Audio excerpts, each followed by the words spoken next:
Hello, welcome to the Trews. I'm your host, Russell Brand. Subscribe here. This is a comment edition where me and you get to talk with each other via the medium of comments. The first comment is from Amanda Carrow. My 10-year-old son had a day off school last week. When I checked in on his iPad action, he was watching the Trews and kept at it all afternoon. Loves it. A 10-year-old boy, that's lovely. I don't know what his name is, but hello there, 10-year-old boy, son of Amanda Carrow, Jason Dewey. Russell, I really love your videos, but I have a small complaint. Must you show footage of David Cameron and his wanky moon head? Could you please use an artist impression or a funny animation instead? This would save me from getting vomit all over my keyboard. Cheers. Alright, from now on, whenever David Cameron is mentioned, we will just use a little painted egg to represent him, so that you don't have to have vomit over your keyboard. And let's face it, there's worse effluvia that can land on QWERTY. Crona Tivers, whose avatar is a black gentleman wearing a Father Christmas hat, says, "Get this through your thick brains." Through them. Through my thick brains. I've got several brains. This has got to go through them. Socialism is unsustainable unless you want to tax people into poverty to fund it. If you want to keep it free at the point of use, you need to get the money from somewhere. I trust this will be something Brand will roll out on Question Time tonight to get a cheap round of applause from the usual lefty mong audience. Mate, you're not meant to say stuff like that, because what it is that word there, what I read once, is used to criticise and attack people with disabilities. You should not have said that. Save the NHS whinging is always a winner with the brainwashed muppets. I don't know how to explain this to you. The NHS is a good thing. It's patently a good thing. Yes, you're right, things cost money, but there is money. There is money. The money's up there. The 5 richest families in Britain have as much money as the 12 million poorest people. It's not like we need to take all of the money from the 5 richest families, but just some of the money. All of these big transnational corporations that don't pay tax in the countries that they trade in should pay tax in the countries they trade in. They find a way to tax us when we buy an object, don't they? So they should find a way to tax them when they sell an object. Painted Black 77. My mum was a nurse. Like in Johnny Briggs. My mum, who's a nurse? My mum was a nurse in the NHS for over 40 years, and she reckons it's gone tits up these last few years. She's glad to retire, but wonders how much more shite we as people have to put up with before the revolution. A lot of people think that the way this revolution should be organised is people taking control of the institutions where they work, people taking control of the buildings where they live. That's the kind of thing that people are suggesting. I don't know to what degree you need centralised institutions with national things like the NHS. I'm literally one of the last people you should ask, but your mum makes a good point. Things do seem to be going tits up through lack of funding, and the increased privatisation seems to be making things even worse, doesn't it? X-Is-You-Mavoid says, interesting point about the show 24. It was that. I was fascinated by that. It may seem a little paranoid to say that it's there to desensitise us from torture, but it's completely plausible. They have the power to fund and produce a show. If anyone comes to them with the ideas they want, they can back and influence it. In a climate where we're increasingly desensitised, it becomes easier to shape this agenda through entertainment. I mean, that's a good point you make. Also, did you know that Top Gun was in part funded by the American Air Force? Now, it's not like that Top Gun's got a vindictive, mean agenda, but it did certainly make being a pilot seemed like it would be a hell of a lot of fun. Well, it was partly funded by the American Air Force, so we know those relationships exist, and in that case, it's okay for it to be transparent, because we just think, well, no problem, it's just a big advert for being in the Air Force, and Tom Cruise was brilliant in it, and they have a guy, who didn't love that movie? I Feel the Need for Speed, all that sort of stuff. But in the case where it's like, I feel the need for waterboarding this bloke, that seems a bit more complex. I feel the need for, is it speed? No, in this case, it's waterboarding this bloke. Oh, I don't think it should be doing that. Well, look at it in this context. Oh, it's quite glamorous. Let's go then. Man of Knowledge 1000 says, so how would you suggest we get terrorists to tell us the info we need?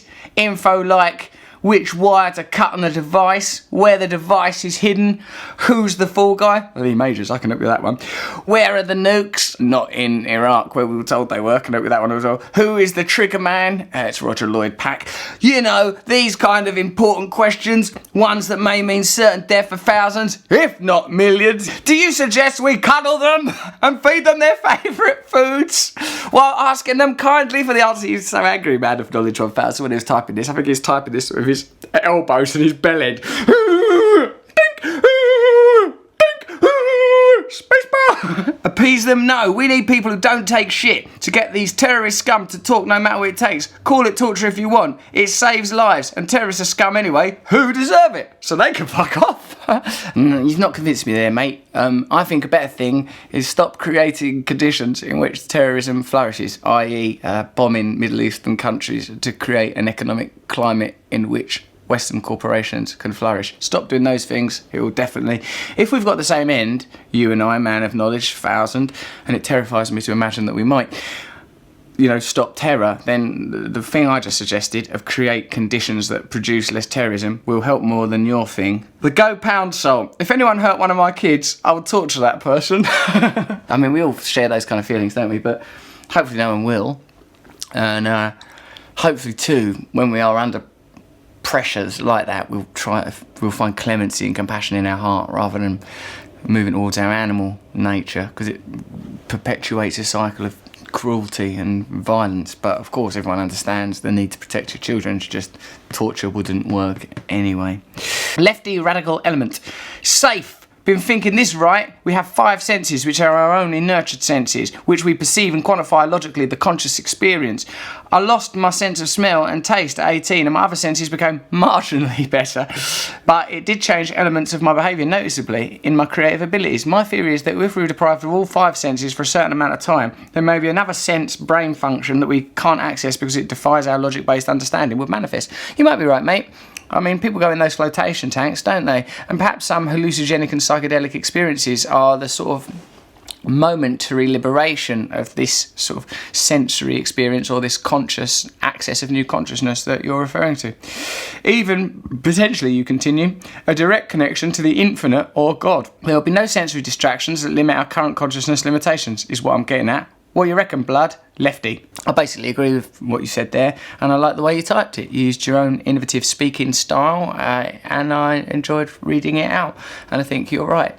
If we could, I suppose, prayer and asceticism, the denial of sensory pleasure, is the ritualisation of what you have described. I think Trappist monks and that, they're like, well, we won't spend our time going to strip clubs and getting all turned on by X Factor, and it might unlock some inner access to God. So yeah, you're probably right, mate. Brett A.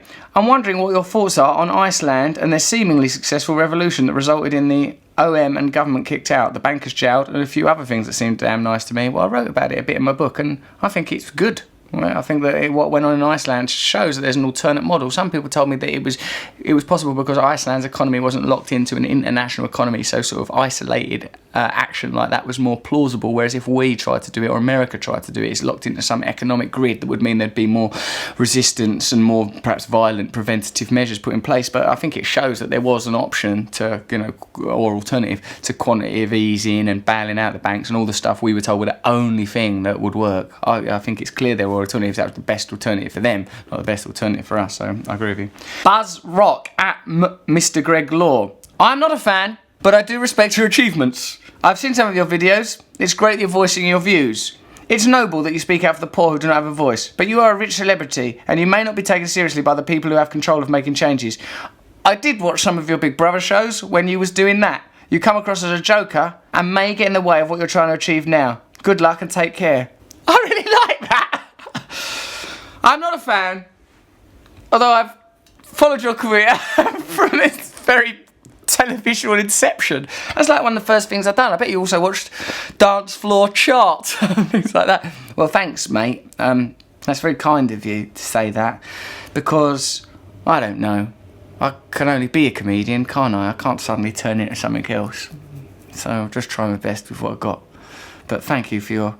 I think that might be a picture of real you. I like the way you look and talk. Thanks everyone for your contributions and comments. Do tune in to watch me on Question Time tonight. Remember that I love you, you love us, we're in this together. Subscribe here for more truths directly inside of your mind. Don't subscribe there, subscribe there.